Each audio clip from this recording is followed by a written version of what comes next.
Oui, monsieur. Oui. Dans votre conférence, vous ne parlez pas de l'impact de la viande sur la pollution mondiale et l'impact également de la viande sur la surpopulation mondiale. On sait qu'il y a une surpopulation, il y a une surconsommation de viande et de production qui implique donc une déforestation, une utilisation à outrance des intrants, des OGM, etc. Est-ce que c'est un domaine auquel vous avez réfléchi et est-ce que vous pouvez nous dire ce que vous en pensez? Merci. Bien sûr, vous avez raison.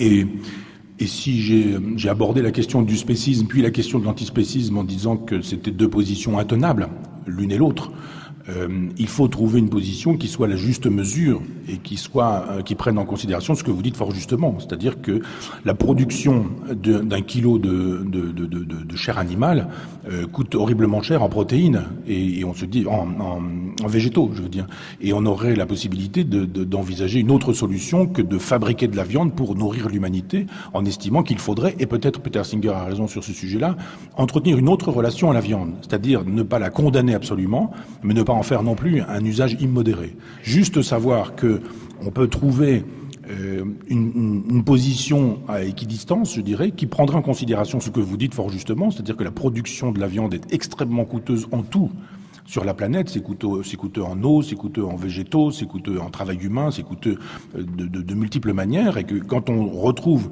un kilo de viande dans son assiette, on ne fait pas ce travail que vous avez raison de nous inviter à faire, en disant mais réfléchissez sur ce qui se passe dans ce qui arrive dans votre assiette, d'où ça vient, comment ça a été produit, est-ce que ça peut être produit autrement, est-ce qu'on peut limiter notre consommation, est-ce qu'on peut la penser autrement, différemment, est-ce qu'on peut envisager d'autres techniques qui permettrait de fabriquer autrement la viande et peut-être de la pratiquer en regard de considérations éthiques.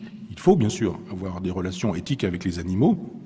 On ne peut pas considérer que on peut leur faire ce qu'on veut, quand on veut, comme on veut, et en faire une espèce de viande interchangeable qui serait produite, même éventuellement, on y songe aujourd'hui, de manière clonée.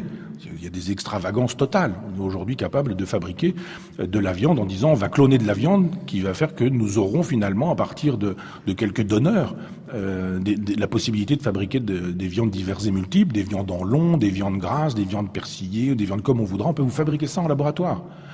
Donc effectivement, nous allons vers cette espèce de délire technophile qui consiste à dire d'un côté nous allons épargner les animaux, et c'est tant mieux, et d'un côté il faudrait aussi épargner la planète, et vous avez raison de dire qu'il le faut, mais que d'un autre côté on trouverait une solution absolument débile, hyper technophile, qui nous permettrait de dire aujourd'hui vous allez manger de la viande sans viande, ou de la viande qui serait clonée, en imaginant que ce qui se passe dans l'opération de clonage n'est pour rien dans les problèmes d'accident de santé que pourraient avoir les humains. On ne peut pas jouer comme ça avec le génie génétique en estimant que on peut produire des végétaux, des animaux comme on pourrait produire des choses ou des objets. On ne le sait pas trop, mais s'il y a cette recrudescence de cancer, de problèmes de santé, ça n'est pas sans relation avec cette nourriture qu'on ingère et qui est probablement cancérigène ou toxique ou dangereuse. Et vous parlez des intrants, vous avez bien raison, les perturbateurs endocriniens, grâce à Benoît Hamon, on en parle un peu et les gens sont concernés par ça, et c'est tant mieux, ça fait avancer cette cause-là. On a découvert dans les cheveux d'un certain nombre d'écologistes au Parlement européen, parce qu'ils avaient accepté de se soumettre à cette analyse, on avait prélevé des cheveux, on avait regardé les produits toxiques qui étaient dans leur propre corps. Or, souvent, les écologistes ont des façons propres de manger, consomment du bio, consomment des produits frais, intelligents, bien faits ou je ne sais quoi. Eh bien, nonobstant ces comportements alimentaires intelligents, responsables, etc., on avait trouvé un nombre considérable de substances toxiques.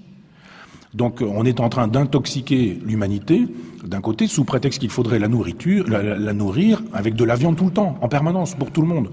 Donc c'est un phénomène culturel. Et pour le coup, je serais assez dans l'esprit du pragmatisme conséquentialiste de Singer sur ces questions-là, entendons-nous bien.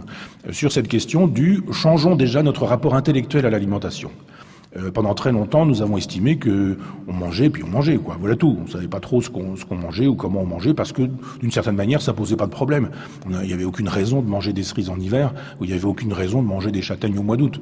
Donc, Rousseau nous dit ça très, très intelligemment, en nous disant que la nature elle fonctionne bien, et que si l'hiver il fait froid, et que dans les régions où il fait froid, on a besoin de calories, et que ça n'est pas un hasard si d'un seul coup la nature, à ce moment-là, va produire des châtaignes qui sont hypercaloriques, et que l'été, quand il fait très chaud, chaud, on n'a pas besoin de calories, mais qu'on a besoin de se rafraîchir et qu'on a besoin, parce qu'on sue, parce qu'on transpire, de restaurer nos forces liquides et d'avoir de l'eau, eh bien ça tombe bien parce que les cerises ou les fruits d'été sont porteurs d'eau et que tout ça est intelligemment fait par la nature. Aujourd'hui, c'est plus du tout le cas. Les gens sont capables de manger n'importe quel produit venant de n'importe où et on nous dit mais regardez ces poireaux, ils sont bio. Très bien, ce sont des poireaux bio, mais ils sont faits en Égypte. Et donc la trace carbone, c'est quoi d'un produit bio? Donc il faut penser tout ça. Bien sûr qu'il faut penser tout ça. Il faut éduquer aussi autrement les gens, leur expliquer que peut-être, quand on mange des cerises en hiver, on fait autre chose que manger des cerises. C'est-à-dire qu'on fait de la signature, je vais faire du Bourdieu pour le coup, mais on fait de la signature sociale. On dit, moi j'ai les moyens de payer si cher ces produits que d'autres n'ont pas les moyens de se payer parce qu'eux, ils n'ont pas l'argent. Donc eux, ils vont s'acheter des mauvais produits et quand ils vont être chez le primeur, ils vont se dire, oh là là, le kilo de cerises venant du Chili, j'ai pas les moyens de me les acheter. Et si vous achetez 2 kilos, eh bien vous allez montrer votre signature sociale en disant qu'il y a sur votre table des produits coûteux ou des produits de luxe. Donc il faudrait effectivement penser à la Bourdieu en disant, quand on ne mange pas que du symbole, on mange aussi des choses politiques. Et c'est une politique de la viande qu'il faudrait faire, mais c'est une politique de l'alimentation aussi. Qu'est-ce qu'on fait, comment on la produit, qui le fait, etc., etc. Donc il faut retrouver les circuits courts. Il faut retrouver un maillage territorial qui permettrait de dire mais pourquoi est-ce que, par exemple, dans une cantine en Normandie, on est obligé de faire des appels d'offres qui font que des très gros producteurs de viande argentins sont susceptibles d'être mieux disants pour fournir une école de Normandie plutôt que le boucher d'à côté qui, lui, travaille avec un paysan qui est à 20 kilomètres à côté de l'école, quasiment à côté de l'école. Ça, c'est la logique libérale. Tant qu'on sera dans la logique libérale, effectivement, on dira mais l'important c'est que les gens achètent, mangent, consomment, bouffent n'importe quoi. C'est pas notre problème. C'est encore moins notre problème s'ils s'intoxiquent, parce que s'ils s'intoxiquent, de toute façon, ils vont consommer des produits pharmaceutiques, de la chimiothérapie, de la médecine, etc. Et le complexe pharmaceutique va pouvoir se faire un argent fou. D'où l'intérêt d'intoxiquer les gens avec des choses dont on ne sait pas qu'elles intoxiquent parce qu'on vous les présente comme des choses nourrissantes, alors que finalement on fait des malades qu'on va pouvoir soigner ensuite en disant on va faire des bénéfices sur ces maladies qu'on aura justement produites, puisqu'il faut que ça tourne, il faut que ça marche, il faut que ça vende, etc. On désertifie les campagnes, on tue les paysans qui sont nombreux à se pendre régulièrement, on contribue à la fermeture des fermes, on contribue à un paysage rural terrible, et tous les villages de campagne ferment les uns après les autres, tous les commerces disparaissent, les anciens restent là, vivent ici, et puis c'est à peu près tout. Il y a quelques néo-ruraux qui viennent de temps en temps le week-end et puis qui repartent, etc. Donc c'est une vraie question politique, la question que vous posez. Vous avez raison, ce qui se passe dans un beefsteak, c'est l'histoire de l'humanité.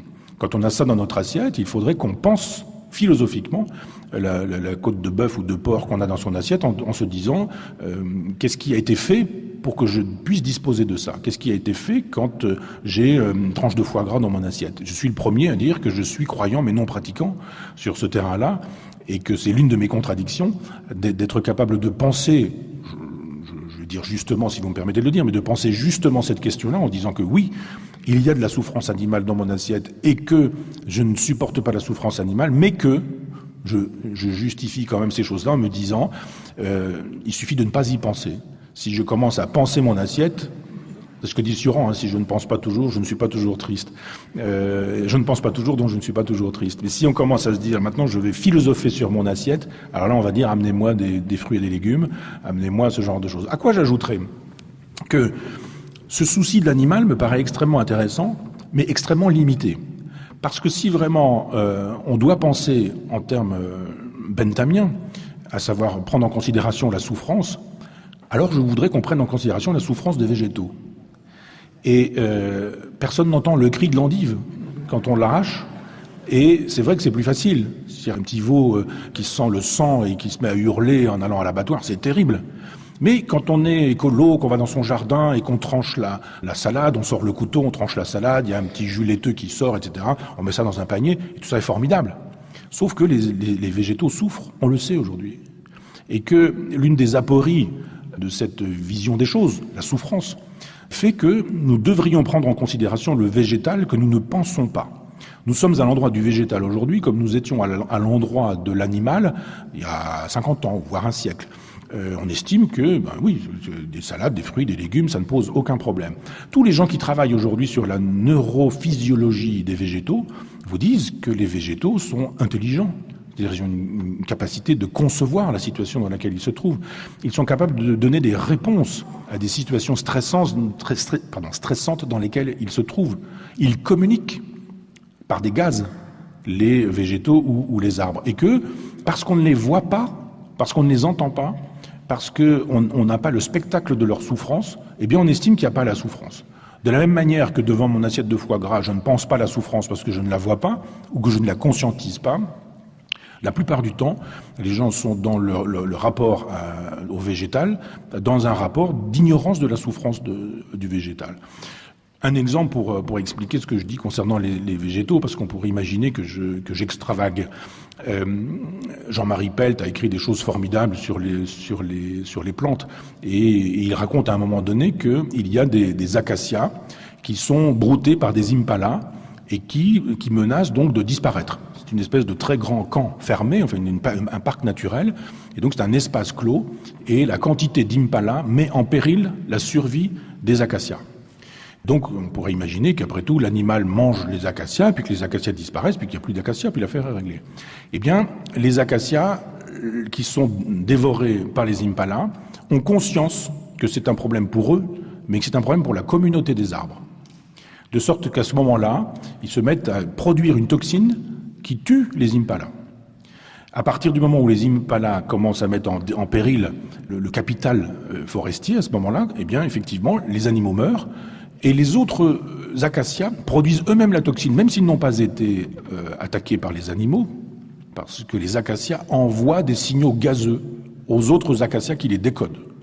Ça veut dire que l'acacia, il est capable de se dire, si j'anthropomorphise un petit peu, on est en train de m'agresser, on est en train de m'attaquer, je souffre, je suis dans une situation stressante, je dois pouvoir penser à ma communauté, je donne un signe à ma communauté, la communauté réagit en dégageant ce produit toxique qui va empêcher les impalas de continuer à se comporter comme ils se comportent, je restaure l'équilibre de la communauté des arbres, en même temps au passage, j'ai peut-être tué d'autres animaux, mais c'est nécessaire. Il faut absolument tuer des impalas pour que les acacias puissent continuer à exister.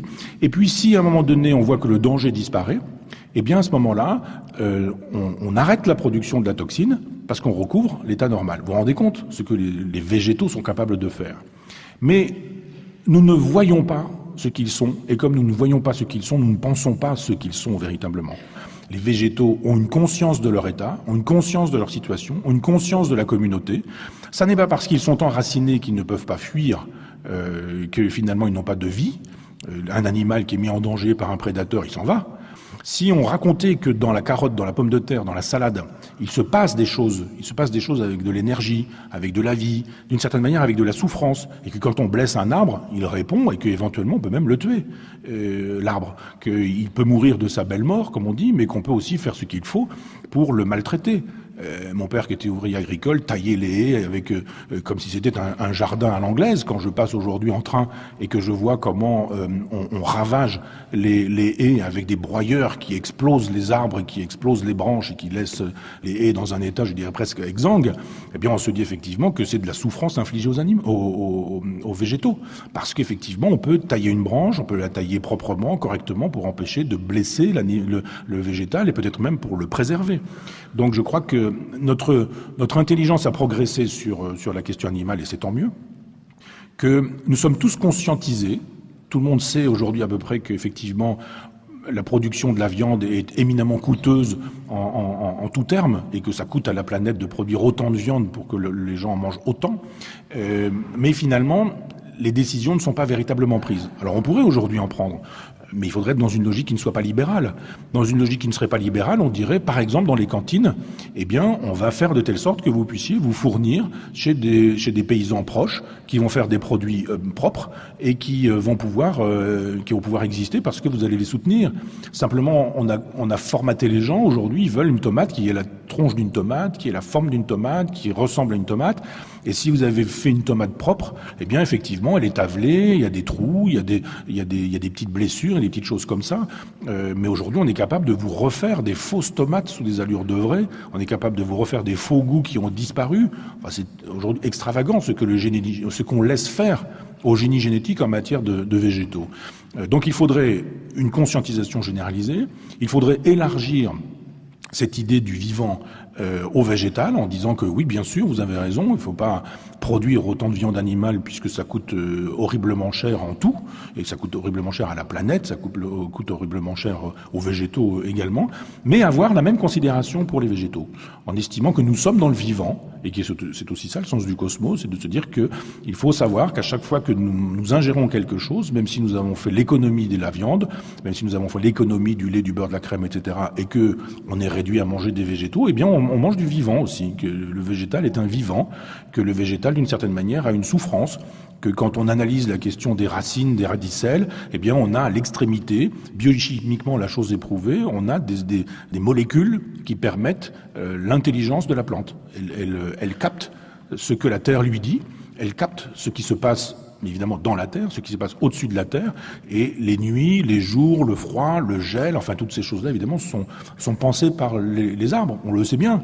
qu'à partir du moment où la journée commence à rétrécir, le froid commence à arriver, eh bien des informations sont données à l'arbre qui commence à récupérer la sève dans ses racines, ça veut dire qu'il n'y a plus de sève dans les feuilles et qu'elle commence à s'assécher, puis qu'à un moment donné elle tombe et que les feuilles tombent, puis qu'à un moment donné, quand la lumière va revenir, quand la température va revenir, eh bien la sève va remonter et on va avoir des bourgeons, puis on aura des fleurs, puis on aura des fruits, puis on aura tout ça, etc. Sauf qu'effectivement, dans la perturbation qui est la nôtre actuellement, on donne des signes aux plantes qui sont des signes extravagants. C'est-à-dire qu'on a vu parfois, dans des hivers doux, des plantes qui se mettaient à fleurir en plein hiver. Ce qui voulait dire que si elles fleurissaient en plein hiver, il y avait peu de probabilité pour qu'elles fleurissent au printemps, ou alors elles se modifient, ou elles changent, ou etc. Donc, oui, bien sûr, il faut penser la question de la viande, mais je pense que plus généralement, il faut penser la question du vivant. Et accepter, peut-être, hélas, que dans la configuration qui est la nôtre, on ne peut pas faire l'économie de la destruction de la vie pour continuer à entretenir la vie. C'est l'un des paradoxes. C'est-à-dire que les gens qui sont végétariens, qui plus est les véganes, sont obligés d'ajouter des compléments alimentaires pharmaceutiques, c'est-à-dire des produits qui ne sont pas dans la nature, parce qu'il leur manque un certain nombre de substances qui sont nécessaires à la vie des humains. Ça veut dire effectivement que on n'est pas forcément fait pour être complètement végane, mais on n'est pas forcément fait non plus pour être complètement carnivore. Si nous avons des incisives, si nous avons des molaires, c'est parce qu'effectivement, et des canines, c'est parce qu'effectivement il y a des fonctions particulières. On déchire, on déchiquette, et puis au fond de la bouche, on mastique. Et donc nous n'avons pas été par hasard des animaux qui sont devenus mangeurs de chair. On n'a pas été que fructivore ou frugivore en disant il faudra le rester. Si on l'est devenu, c'est qu'il y avait bien une raison. Et si on l'est resté et qu'on ne peut pas cesser de l'être sans avoir des problèmes avec sa propre santé, c'est qu'il y a aussi un problème. Alors il faudrait éduquer en disant mais pourquoi mangez-vous du lait, comme on dit à Paris, du lait comme on dit en Normandie, alors que vous savez très bien que c'est toxique. C'est toxique parce que c'est fait pour un animal, que c'est plus vous.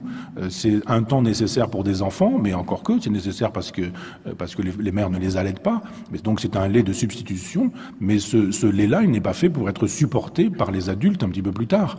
Mais pourtant, tout le monde mange du lait, des produits laitiers, du fromage, etc. Et vous avez tout un business du lait qui vous dit que le lait c'est bon pour la santé. C'est du calcium, que c'est formidable, etc. C'est aussi mauvais pour la santé. Mais on ne le dit pas parce qu'effectivement, vous tombez après sur le lobby des fabricants de produits laitiers. Donc si on devait faire, et vous avez raison d'attirer l'attention là-dessus, si on devait faire effectivement une politique de l'alimentation, alors il faudrait qu'elle soit vaste et générale, il faudrait qu'elle cesse d'être libérale, c'est-à-dire c'est le marché qui fait la loi et après peu importe le produit qu'on vous vend, mais qu'on puisse retrouver une logique qui ne serait pas jacobine, centralisatrice, productrice de bénéfices, etc., mais qui soit girondine, campagnarde, en disant mais laissez nos paysans produire comme ils produisaient jadis, des produits qui ne nous intoxiqueront pas, parce que si vous vous intoxiquez avec des produits qui seront peut-être moins chers, mais qui seront dangereux pour votre santé, d'un autre côté, il faudra payer les soins qui seront nécessaires avec les pathologies que nous aurons déclenchées à ingérer autant de saloperies. Donc oui, vous avez raison, faisons une pédagogie de tout ce qui se passe dans les assiettes, y compris dans les verres de vin. Ce serait intéressant aussi de dire, il y a des gens aujourd'hui qui font du vin sans vigne, hein, qui font juste qui mettent des produits chimiques avec des colorants, avec des substances, etc., dans de l'eau, et puis qui vous vendent ça comme un vin. Le Beaujolais nouveau a peut-être jamais vu une grappe de raisin, hein, dans certains endroits. Je dis pas partout, mais je veux dire qu'il y a des moments où vous dites, cette année, goût de banane et goût de framboise. D'où ça vient? Les conservateurs, les trucs, cette année, on va leur faire de la banane. Et donc, on a au journal de 20 heures, des gens un peu avinés qu'on s'en va filmer à Saint-Germain-des-Prés et qui descendent, cette année, banane, etc. Et donc, le lendemain, tout le monde parle, t'as goûté, il paraît que c'est un goût de banane, tiens, on va s'en prendre un petit coup, et hop, une bouteille de Beaujolais, ah oui, c'est banane cette année, etc. Voilà, et puis ils disent, mais top, venez, c'est du desktop. Mais il y a juste une étiquette Beaujolais, c'est du desktop. Donc arrêtez ce genre de choses. Et de fait, ce que nous buvons est tout aussi dangereux que ce que nous mangeons.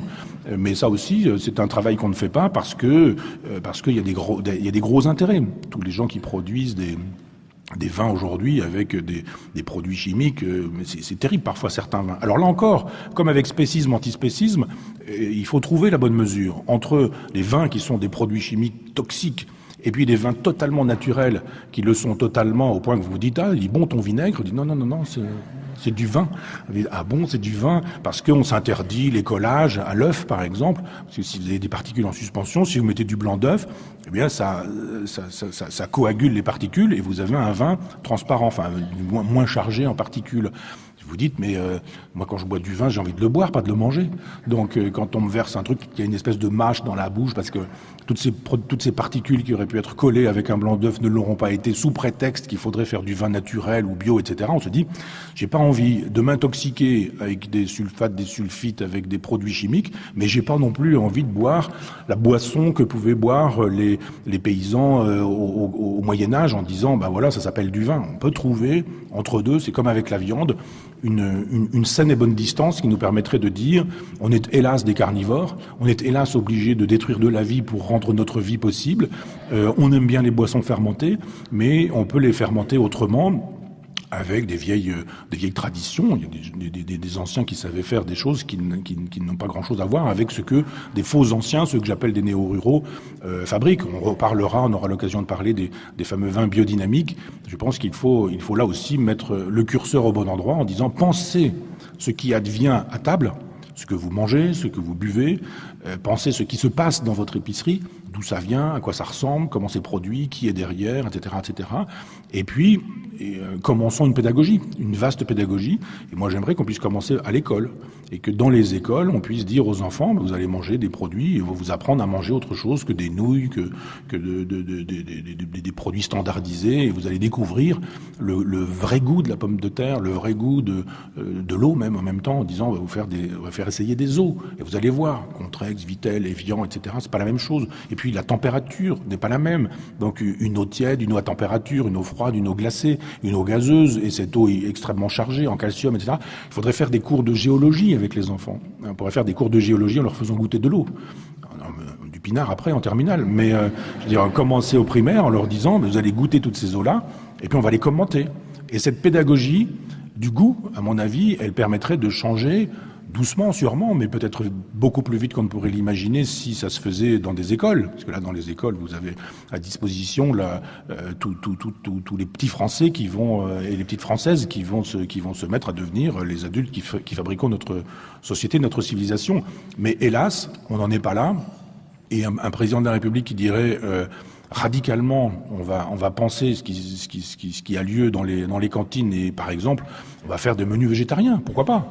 On pourrait très bien, avec toutes ces histoires de porc, pas porc, halal, pas halal, gluten, pas gluten, ce genre de choses. Pourquoi y a-t-il des allergies au gluten? Pendant des siècles, il n'y a pas eu d'allergie au gluten. Il y a des allergies au gluten parce qu'on a fabriqué un corps qui n'est plus capable d'ingérer du gluten et qu'on a fabriqué des espèces de mutants. Certains sont déjà des mutants puisque certaines substances leur sont impossibles à ingérer et à digérer. Donc c'est problématique. Mais il y a une pédagogie à faire.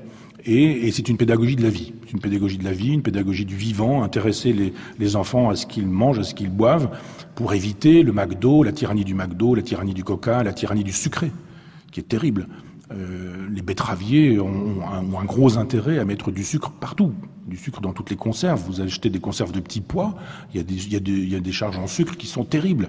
Or, le sucre est toxique pour la santé dans des quantités qui sont trop considérables. Donc oui, vous avez raison, pensons la viande et disons-nous que peut-être on pourrait vraiment lever le pied là-dessus, en disant pas forcément arrêter totalement, ça n'aurait pas grand sens, mais faire comme avec un certain nombre de produits qu'on ne mange pas tous les jours, estimer que ça pourrait être ou festif ou rare ou franchement se l'interdire sur sa table, parce qu'on peut aussi bien sûr se l'interdire sur la table, et puis avoir une pédagogie du légume, je dirais.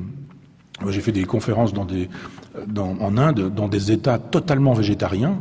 Je n'ai jamais aussi bien mangé de ma vie. C'est-à-dire qu'on me disait, ici, de toute façon, il n'est pas question qu'il y ait une viande dans votre assiette, et il n'est pas question qu'il y ait un verre de vin à votre table non plus. Je me suis dit, on va se marrer. Et pas du tout. Il y avait des choses formidables qui étaient fabriquées juste avec des légumes. On se dit, mais c'est une fête, c'est un repas de fête, le repas de légumes. Si vous dites à des enfants aujourd'hui légumes, ils vont dire, oh, terrible, les légumes, parce qu'effectivement, on n'a pas dit ce qu'on pouvait faire avec les légumes. Et puis, il y a aussi une espèce d'écologie punitive. Le tofu, par exemple, tofu pour le 31 décembre, c'est pas très festif, quoi. Et donc, vous avez envie parfois d'autre chose en disant, mais regardez comment vous pouvez cuire, comment vous pouvez agencer, comment vous pouvez produire les trucs, vous pouvez faire des sauces. Et puis je dis, mais enfin bon, le pinard, je vais avoir du mal, quoi. Comment on va faire? Et on m'a amené un broc d'eau, là, sur la table, et il y avait des branches dedans, des trucs. Je me suis dit, tiens, c'est une plante, quoi, c'est pour décorer. Non, pas du tout, c'est à boire. Bon, je me suis dit, on va boire ça, et puis voilà, formidable.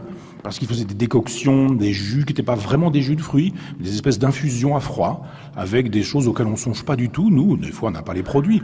Mais simplement parce qu'on a parfumé des eaux, et ces eaux parfumées, au gingembre, à la réglisse ou des choses comme ça, marchaient très bien avec des produits qui étaient complètement végétariens. Et dans ces cas-là, on se dit, mais alors c'est pas difficile d'être végétarien. On peut le devenir vraiment quand on a cette culture du végétarisme que nous n'avons pas. Donc oui, si on était dans l'alternative en disant mais on peut arrêter un certain nombre de boissons fermentées et puis avoir des boissons qui soient purement des décoctions, des infusions, on infuse à chaud puis on fait refroidir et puis on boit, etc. On n'a pas cette culture-là. Et si on avait cette culture dans les écoles, je pense qu'on pourrait faire ce à quoi vous invitez fort justement, c'est-à-dire lever le pied sur notre consommation carnée. Mais pas faire comme Mélenchon qui nous fait une recette végétarienne et à laquelle il ajoute à la fin des crevettes. Les crevettes ne sont pas des légumes comme les autres. Les crevettes, c'est du vivant. Et donc, on a chez des gens cette espèce de façon de penser qui consiste à dire que on n'arrive pas à s'y faire, quoi. C'est-à-dire que même quand on veut faire le malin, en disant, vous avez vu, je suis devenu végétarien, à la fin, on décore avec des crevettes. C'est un problème, parce qu'effectivement, les crevettes, normalement, c'est du vivant.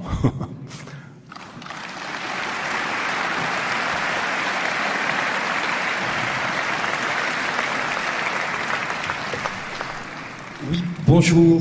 Juste petite question. Il y a énormément de choses à dire, à évoquer avec tout ce dont vous avez parlé, notamment tout ce qui est en rapport avec l'intelligence des végétaux, la souffrance. Vous questionnez aussi le vivant. En reprenant trivialement l'exemple sur les acacias, les impalas, est-ce que pensez-vous, c'est juste une première partie de question, que nous sommes plus intelligents, nous, humains, par rapport aux végétaux impalas qui peuvent réguler par rapport à leurs prédateurs directs? Deuxième partie, ça serait plus un commentaire, c'est de savoir, on a beaucoup questionné la place de l'animal, essayer de le placer. Est-ce qu'ils sont plutôt à nous servir comme objet? Simplement, je reprends l'exemple du petit lapin et du rouge à lèvres, par exemple. Je pense que la place centrale, plus que la place de l'animal, c'est peut-être questionner la place de l'homme dans le vivant. Et je ne sais pas, l'humanité, moi, quand je me suis constitué et j'essaie de grandir, on m'a toujours appris qu'on n'était pas humain, on naissait pas humain, on le devenait. Et peut-être le dénominateur commun, ou ce qui pourrait nous réduire, c'est peut-être la question d'intelligence. L'expérimentation, plutôt que d'envoyer 5 ou 10 000 souris à l'abattoir ou programmer une mort, il y a plein d'autres alternatives pour obtenir, j'imagine, des résultats aussi probants, et en évitant tout un génocide, ou après, peu importe les termes employés. Et du coup, je voulais juste, en fait, savoir ou comprendre, en fait, les deux philosophes, Patterson notamment, où effectivement, il y a le rapprochement avec tout le côté nazi, directement, le côté concentration. On a rationalisé la mort des animaux pour notre convenance, et c'est bien ce problème de rationaliser le temps, l'espace. Il y a plein de choses qui peuvent s'apparenter à ça, et malheureusement, eux, je pense par violence ou par réaction, prennent l'image la plus choquante. Donc c'est dès qu'il y a quelque chose qui dérange, on va chercher forcément le nazisme ou les périodes les plus sombres. Mais comme vous y avez fait référence, énormément d'expériences ont été faites sur l'hypothermie pendant la Seconde Guerre mondiale, avec énormément des croisements hommes-animaux. Il y a eu des choses hallucinantes. Alors peut-être d'un point de vue scientifique pur, ça peut être intéressant. Après, effectivement, si on avait remplacé les gens par juste des animaux, est-ce que ça serait passé disant, bon, bah, ils ont quand même, c'était un grand coup d'accélérateur dans la recherche scientifique, et là, il y a le côté moral. Donc voilà, pour clôturer le petit commentaire, c'est juste se dire, finalement, est-ce que notre humanité ne nous permet pas d'être plus intelligents ? L'impala, qui serait le prédateur de l'acacia, nous, si on se prend pour l'acacia, ou même par rapport à la souffrance végétale, on pollue, on balance des nitrates partout, on déforeste, on a un impact majeur sur l'environnement, sur les océans, sur tout niveau, plus personne ne peut le contester. À un moment donné, dans notre position tout en haut de la pyramide, personne ne peut nous remettre en question.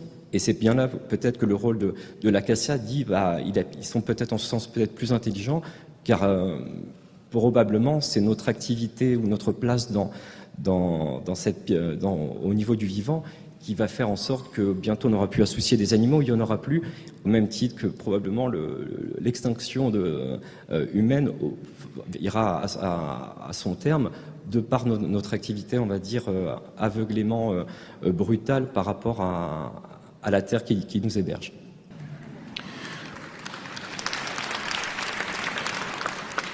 Donc il y a plusieurs questions dans votre remarque. Il y a au moins la question d'intelligence, et on va démarrer par ça. C'est difficile d'être dans une logique d'intelligence comparée. Parce que là, pour le coup, je serais conséquentialiste aussi, et je vous dirais, mais finalement, par certains aspects, nous sommes supérieurs aux animaux, et par certains aspects, des animaux sont supérieurs à nous. Les animaux ont des capacités que nous n'avons pas, et si notre mesure, et là je serai antispéciste, mais si notre mesure c'est nous, on commet une erreur. Parce que bien sûr qu'il ne faut pas imaginer que, puisque les animaux ne parlent pas latin, comme disait l'abbé Mélier, eh bien effectivement ils ne sont pas dignes de considération, bien sûr que non. Il ne faut pas dire nous savons faire ça, eux ne savent pas faire. Parce qu'on pourrait aussi dire eux savent faire, nous ne savons pas faire.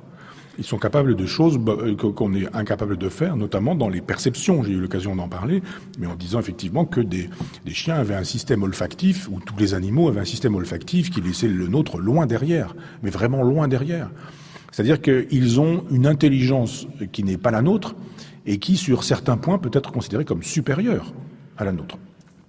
Ces philosophes américains, que je vous invite à lire, parce que franchement, ils sont intéressants dans la logique de la casuistique et puis dans leur façon de poser les questions. Il y a un Américain qui s'appelle Thomas Nagel, qui a écrit, Nagel, qui a écrit un texte extrêmement intéressant sur comment les chauves-souris voient-elles le monde. Quel est leur système de perception. Alors évidemment, c'est pas facile de se mettre à la place d'une chauve-souris et de se dire mais comment perçoit-elle le monde. Mais c'est pas inintéressant de voir ce que nous savons d'elle et de comprendre comment elle se comporte dans l'espace, comment elle se déplace, pourquoi et comment ça fonctionne, qu'est-ce qui fait qu'elles sont capables évidemment de faire des choses que nous on n'est pas capable de faire, parce que elles envoient des ultrasons qui leur reviennent, qui sont décodés, qui leur permettent d'avoir une représentation du volume dans lequel elles se trouvent et de voler très vitement, comme on disait d'ailleurs jadis, et de ne pas se cogner au plafond, au stalactique, au stalagmite, etc., et d'être capable de faire un vol incroyable. Moi, quand je les vois les soirs dans ma campagne, dans mon village, à Chambois, et que je les vois voler, on voit, si on se dit, regardons un peu le trajet qu'elles effectuent dans l'espace, elles ne se cognent nulle part. On n'a jamais vu une chauve-souris, bing, s'en prendre un coup, paf, s'en prendre un autre, paf, tomber, etc. Pas du tout. Parce que le système de leur sonar est extrêmement perfectionné. D'ailleurs, les hommes se sont inspirés du sonar de ces animaux, d'où la peau des dauphins, ou d'un certain nombre de talents qu'ont les animaux, ou de capacités, on dira, qu'ont les animaux, pour essayer de fabriquer quelque chose qui leur ressemble. Et de fait, ces pensées-là sont des pensées intéressantes parce qu'il faut se mettre à la place d'eux. Et on verra effectivement que la vision, la perception du monde d'un animal n'est pas la même que la nôtre, mais qu'elle n'est pas pour autant moins intéressante. Nous avons une perception mutilée. Nous sommes capables d'entendre des choses, mais pas trop. De sentir des choses, mais pas trop. Ça s'éduque, bien sûr. C'est-à-dire que quand je disais que si on écrasait tout le système olfactif d'un chien ou d'un homme, on aurait l'équivalent d'une tête d'épingle pour l'homme et d'un terrain de football pour un chien, on voit bien ce que ça peut signifier pour un chien, et la perception olfactive du chien montre qu'il est bien plus intelligent que nous sur ce terrain-là. Donc bien sûr, nous sommes capables d'une pensée symbolique, et pas forcément les animaux, jusqu'à ce qu'on prouve que peut-être ils en sont capables. Mais je pense que la question de la comparaison des intelligences est une question faussée parce que la plupart du temps, nous faisons le centre et la mesure de cette comparaison. On estime que nous savons faire ça et qu'ils ne savent pas faire ça. Mais en inversant les choses, il faudrait qu'on puisse dire ils savent faire ça, nous ne faisons pas ça, nous ne sommes pas capables de faire. Donc si vraiment on veut comparer, on pourra pas obtenir un système absolu disant nous sommes supérieurs, ils sont inférieurs. Ça n'a aucun sens. Il faut dire sur ce sujet-là, ils sont supérieurs, sur ce sujet-là, ils sont inférieurs. S'il s'agit de lire la critique de la raison pure, normalement une anguille est moins douée qu'un prof de philo, théoriquement. Mais des fois, pour le prof de philo, c'est pas forcément fondé. Pour l'anguille, c'est sûr.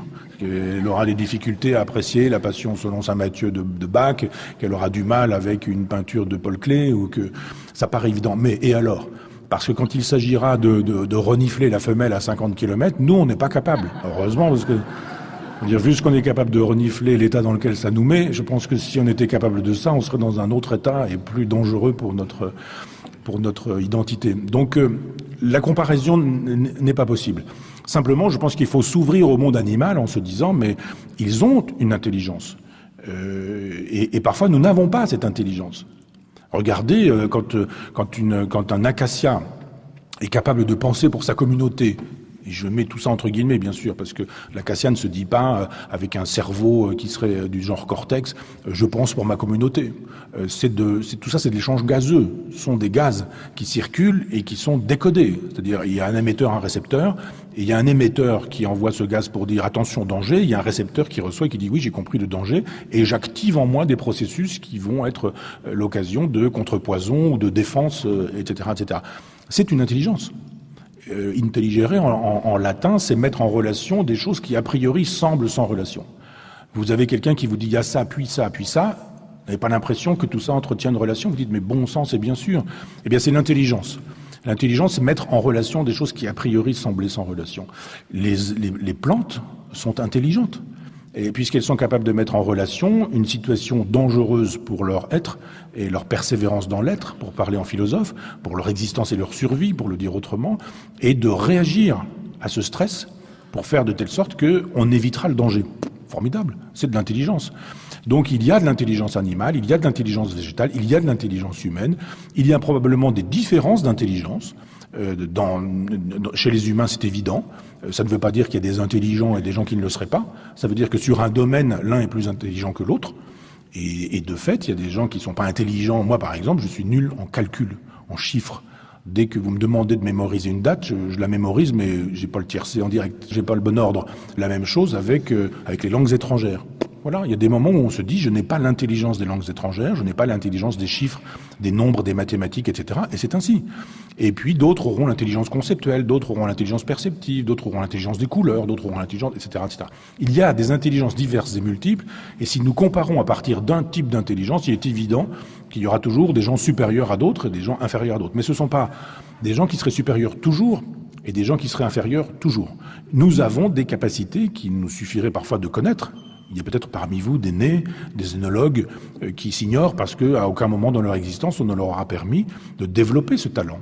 Et peut-être même des concertistes, des musiciens, des mathématiciens, des philosophes potentiels, mais qui ne seront jamais devenus réels parce qu'on ne sera jamais passé de la potentialité à la réalité, parce qu'on n'aura jamais sollicité cette intelligence. Quand parfois des gens me font l'amitié à la sortie d'une conférence de me dire « avec vous, on a l'impression d'être intelligent ». Je dis, mais c'est terrible que vous me disiez ça. Parce que d'abord, vous n'avez pas à avoir l'impression parce que vous l'êtes. Mais la plupart du temps, si on ne s'adresse pas à votre intelligence, vous ne saurez pas que vous avez une intelligence. Si on s'adresse à votre bêtise, ça peut plus facilement marcher. J'ai des noms là aussi, ils sont à la télé, etc. Enfin bon, peu importe. Mais si on ne s'adresse pas à l'intelligence des gens, jamais on ne développe leur intelligence. Si on s'adresse à l'intelligence, d'un seul coup, les gens se découvrent porteurs d'une potentialité. Et se disent, mais alors pourquoi on m'a jamais parlé de cette potentialité ? Si vous ne savez pas que vous êtes porteur d'une potentialité, elle ne deviendra jamais une réalité. Ce sera une virtualité. Et vous ne saurez même pas que vous aviez cette virtualité d'être mathématicien, d'être peintre, d'être cuisinier, œnologue, d'être, je sais pas quoi, inventeur, mathématicien, enfin tout ce qu'on voudra. L'éducation nationale devrait chercher les potentialités.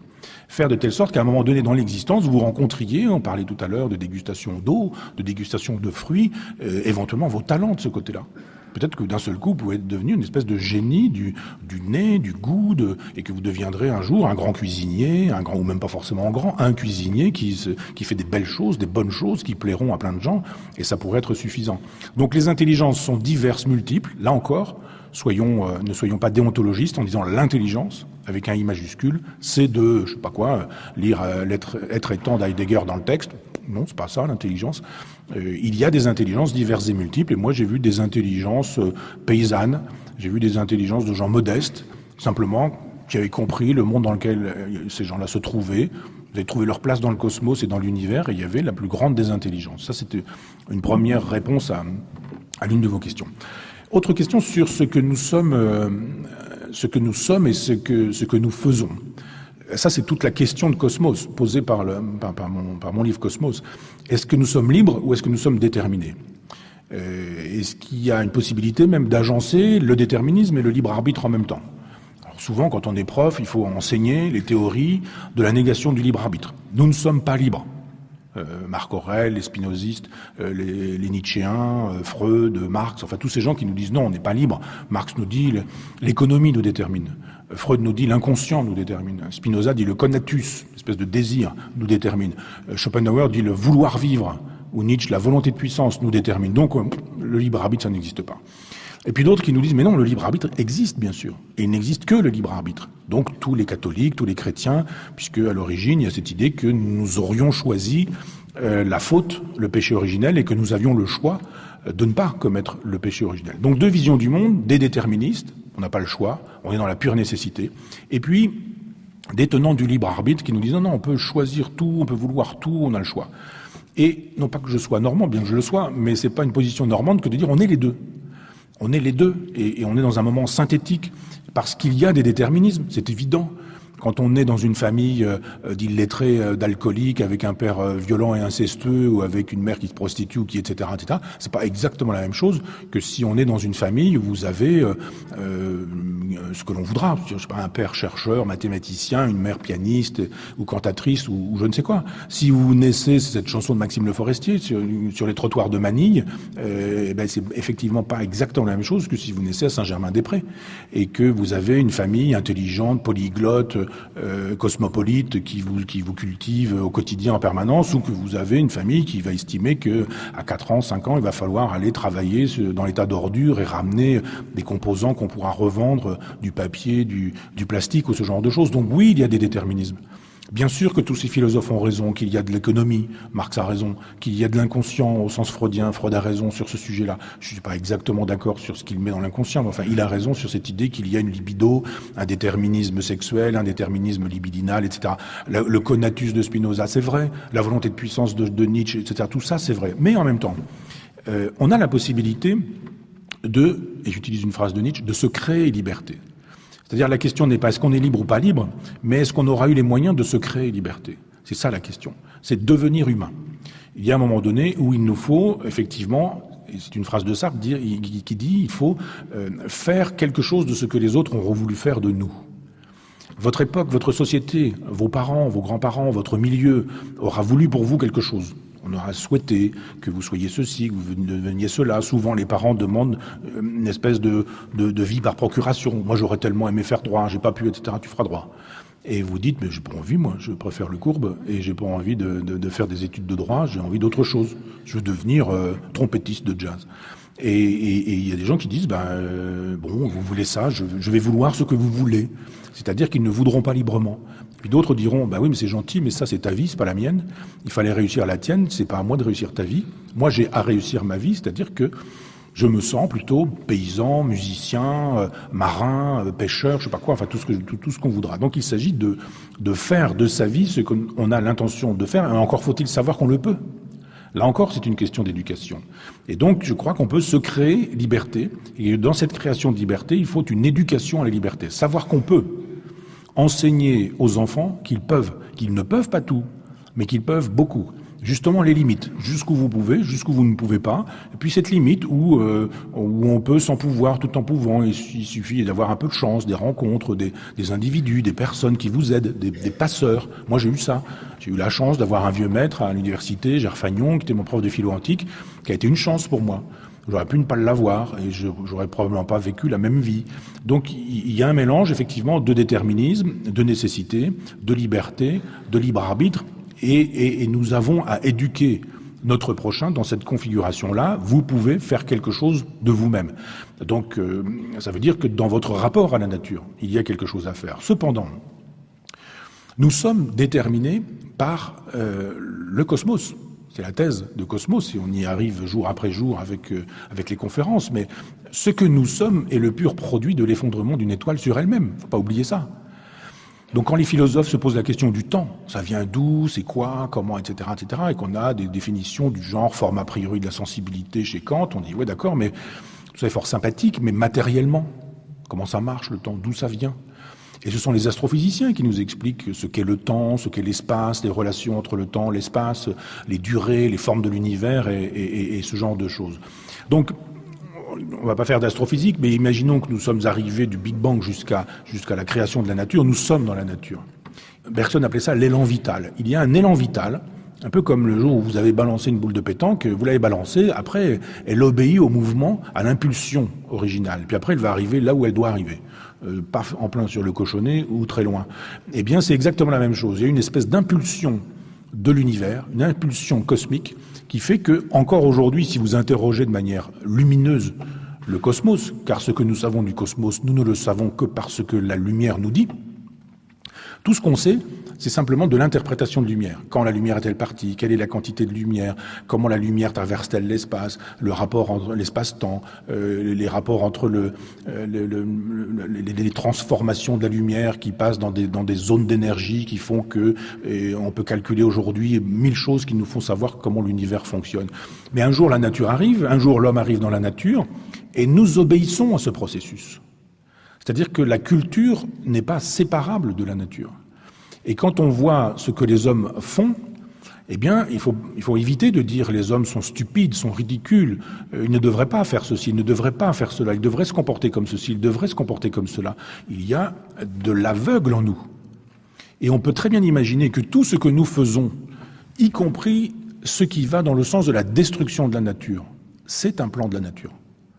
Nous obéissons au plan de la nature quand nous détruisons la nature. Je lisais hier une information sur le fait que nous avons commencé une espèce de période terrible d'extinction d'un certain nombre d'espèces sur la planète. Bien sûr que c'est terrible. Mais bien sûr qu'on peut dire l'homme est coupable. Il n'aurait pas dû faire ce qu'il a fait, réchauffement de la planète, l'homme est coupable de tout, comme si le cosmos n'était responsable de rien. Là encore, je pense que le cosmos est en partie responsable et que l'homme est aussi, bien sûr, évidemment, en partie responsable et qu'il faudrait faire la part des choses. Savoir s'il y a du pâté d'alouette dans l'air, s'il y a un petit peu d'alouette dans beaucoup de pâté, et quelle est la part prise par le cosmos, quelle est la part prise par l'homme. La part prise par l'homme n'est pas nulle, contrairement à ce que dit Trump. La part prise par le cosmos n'est pas nulle non plus, contrairement à ce que disent nombre d'écologistes un peu à la Nicolas Hulot. Il y a les deux. Et il faut qu'on puisse penser cette question-là. Et aussi intégrer cette idée que nous obéissons à un plan. Il y a un plan, c'est pas le dessein intelligent de Dieu, comme le souhaiteraient les évangélistes américains en disant mais il y a un dessein intelligent, regardez, il y a derrière tout ça, il y a Dieu. Non, il n'y a pas Dieu. Il y a cette idée que pas plus que quand vous balancez une boule de pétanque, il y a Dieu derrière, il y a juste vous. Et il y a une espèce de ce qu'on appelle un moteur, enfin ce que Aristote appelait la cause incausée, ou le premier moteur immobile. C'est ce qu'il définissait comme étant Dieu. C'est-à-dire, il y a du mouvement, mais s'il y a du mouvement, c'est que quelque chose a donné du mouvement, puis ce quelque chose a eu quelque chose qui lui a donné du mouvement, puis à un moment donné, il y a eu un premier moteur immobile, c'est-à-dire quelque chose qui a donné le mouvement en étant lui-même la cause du mouvement. Donc il y a tout ça en permanence. Et tout ce que nous faisons peut très bien obéir aux lois de la nature. Il se peut très bien que la nature ait été programmée pour que nous la détruisions. Je reforme ce que je viens de dire. Que nous ayons été programmés pour que nous disparissions de la nature. Et que l'homme soit prévu comme une parenthèse. Nous avons l'impression que, puisque nous pouvons penser ce processus, l'humanité, c'est nous, d'une certaine manière. Pas du tout. Si vous prenez l'origine de l'univers et puis l'apparition de l'homme, c'est rien du tout. Vous connaissez cette image de l'année. Si vous dites, si on démarre le début de l'univers le 1er janvier à 0 heure, à partir de quel moment arrive l'homme dans l'année? On est dans les quelques minutes qui précèdent minuit le 31 décembre. Ça veut dire que tout ce qui s'est passé avant s'est passé sans l'homme. Et il n'est pas exclu qu'il y ait dans le projet de la nature de faire de telle sorte que l'homme s'auto-détruise. Et qu'après un certain temps, il ait travaillé dans la nature pour que cette nature lui rende sa condition d'existence impossible. Et qu'il arrive à un moment donné où l'homme disparaisse de la planète et que la planète dure sans lui. Qu'elle se constitue et reconstitue. Et rien n'interdirait même qu'un autre processus puisse envisager le retour d'une autre forme de domination de la vie sur cette planète.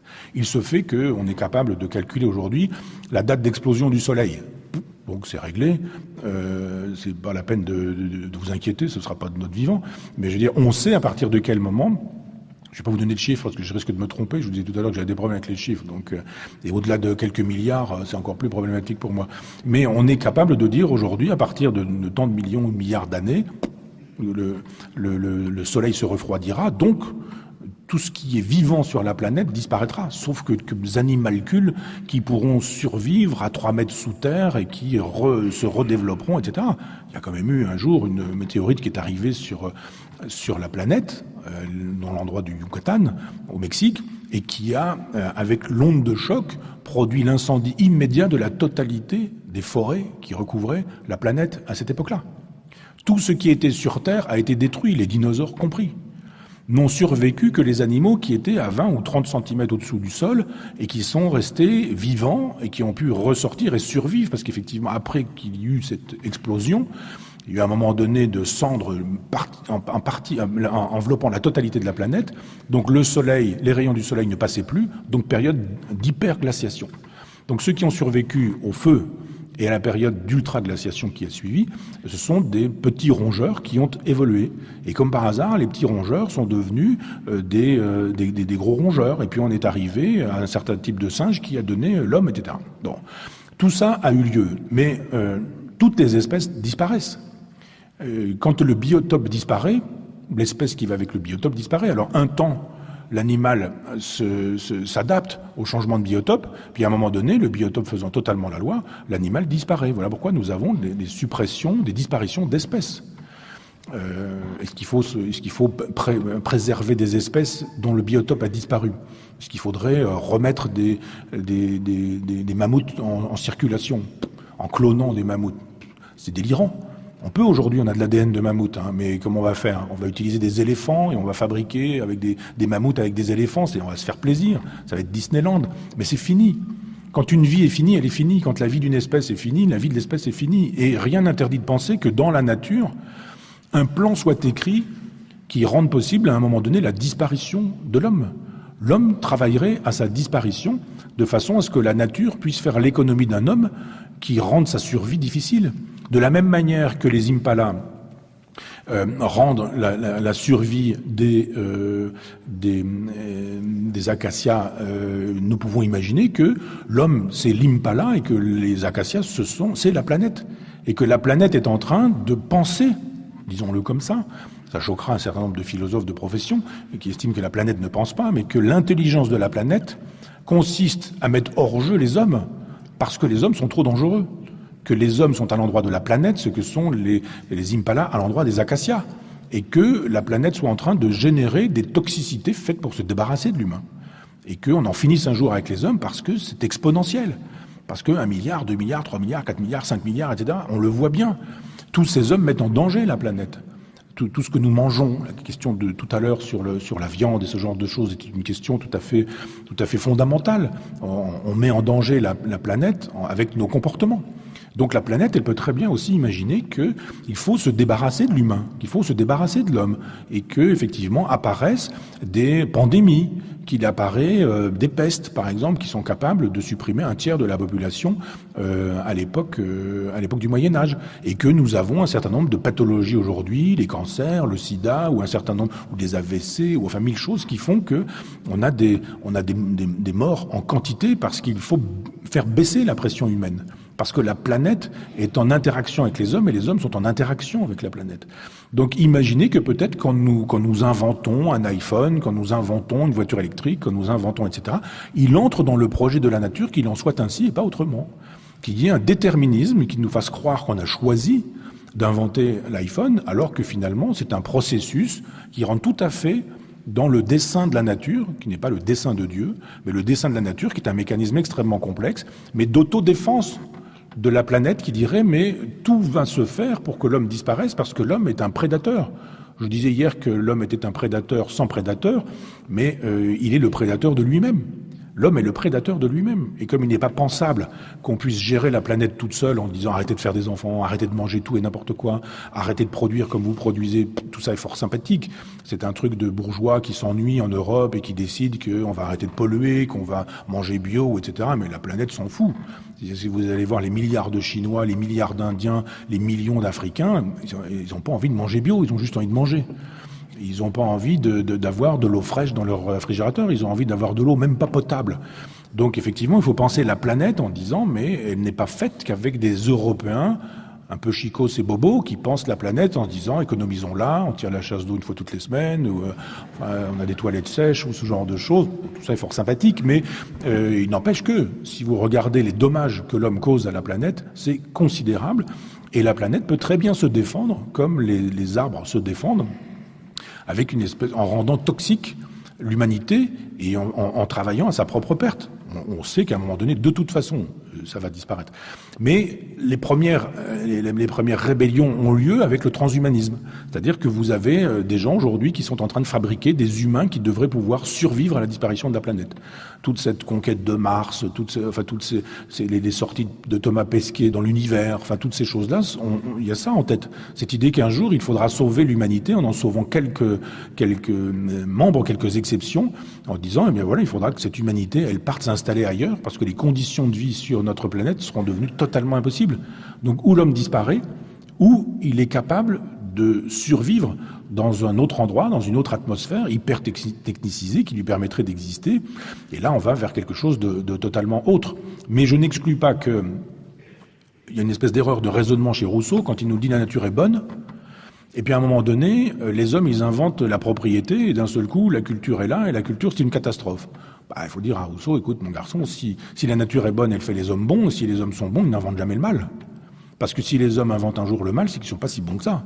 Donc ça marche pas l'histoire des hommes naturellement bons.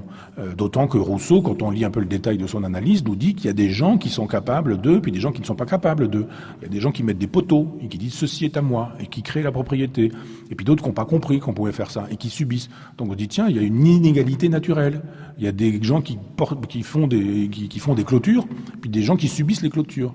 Il y a des gens qui décident de la propriété et des gens qui subissent la propriété. Donc la nature n'est pas bonne, l'inégalité, elle est naturelle, elle n'est pas culturelle, et c'est ainsi que ça fonctionne. Et ce plan de la nature, j'invite à ce qu'on le questionne. L'intelligence, c'est aussi ça. C'est vous dites, on connaît le début de l'humanité, on sait où on en est. Regardez avec une espèce d'abscisse et d'ordonnée en disant la durée, l'intensité, ce que nous avons fait et à quoi ça ressemble. Et à un moment donné, on se dit, l'homme travaille contre lui.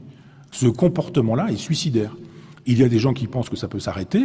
C'est le combat de Nicolas Hulot, c'est le combat d'un certain nombre, qui sont des optimistes et qui disent mais on va inverser la vapeur, c'est le cas de le dire, et on va empêcher que ça ait lieu. Et puis d'autres qui disent mais on n'est pas tenu d'être pessimiste, mais on peut être tragique, c'est-à-dire regarder le réel comme il fonctionne et dire pour l'instant, c'est dans ce sens-là que ça va, nous sommes extrêmement doués pour organiser notre propre disparition. C'est ainsi, et voilà pourquoi je vais disparaître. Merci beaucoup.